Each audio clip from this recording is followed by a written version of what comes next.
അങ്ങോട്ട് നോക്ക്. ആ നീണ്ടു കളിക്കുന്ന പാടം കണ്ടോ? അതെന്റെയാ. ആ വലിയ മണിവാളികൾ നിങ്ങൾ കണ്ടോ? അതെന്റെ സ്വന്തമാ. ആ വസ്തു കണ്ടോ? അതെന്റെ മകനെയാ. ഇങ്ങനെയൊക്കെ പലരും പറയാറുണ്ട്. ബാങ്കിൽ മക്കൾക്ക് വേണ്ടി ഒത്തിരി സ്വരുക്കൂട്ടിയിട്ടുണ്ടാകാം. നല്ലൊരു ആയുസ് വിദേശത്തിന്റെ മണലാരണ്യത്തിൽ കിടന്ന് ഒത്തിരി അധ്വാനിച്ച് തലമുറകൾക്ക് വേണ്ടി നിങ്ങൾ ഒരുക്കിയിട്ടുണ്ടാകാം.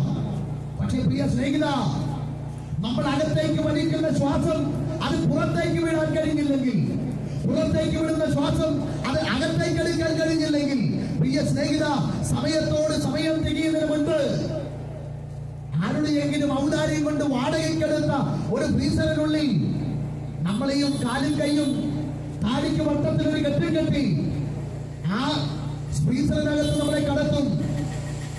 ഒന്നുകൂടി ചേർന്ന് പറഞ്ഞാൽ, ആരുടെയെങ്കിലും ഔദാര്യത്തിൽ ഒരു ചെറിയ ശവപ്പെട്ടിയും നമുക്ക് കിട്ടും. ഇതൊന്നും നമ്മുടെ ഇഷ്ടപ്രകാരം നമുക്ക് കിട്ടുന്നതല്ല. ഇതൊക്കെ മാത്രമേ നമുക്ക് അവസാനമായിട്ടുണ്ടാകത്തുള്ളൂ. എവിടെയെങ്കിലും ഒരു ശ്മശാന ഭൂമിയിൽ നമ്മളെ കൊണ്ട് ആരടി കുടിമാടത്തിനോ നല്ല കല്ലറയ്ക്കകത്തോ എവിടെയെങ്കിലും കൊണ്ട് ചെന്ന് സമയത്തോട് സമയം കഴിയുന്നതിന് മുൻപ് അടക്കും.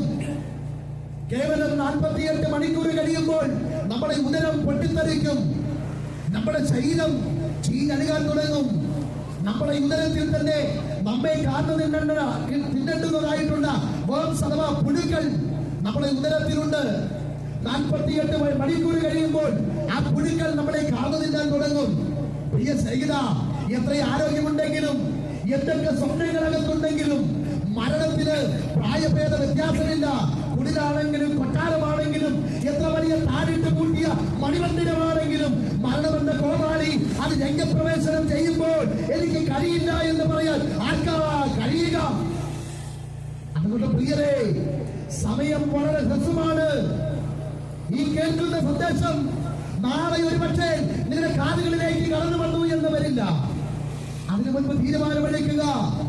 മരണത്തിനപ്പുറമായിട്ട് ഒരു ജീവിതമുണ്ടെങ്കിൽ അത് പാപിയായി തീരപ്പെട്ട മനുഷ്യനെ പാപത്തിൽ നിന്നും പുറത്തു കൊണ്ടുവരുവാൻ അവൻ ഈ തലത്തിൽ അവതരിക്കപ്പെട്ട സാക്ഷാൽ ക്രിസ്തുവിലൂടെ അല്ലാതെ നിത്യമായിട്ടുള്ള സ്വർഗത്തിലേക്ക് രണ്ടാമത് വേറെ ഒരു വഴിയില്ല. ഒരൊറ്റ മാർഗം, ഒരൊറ്റ വഴി.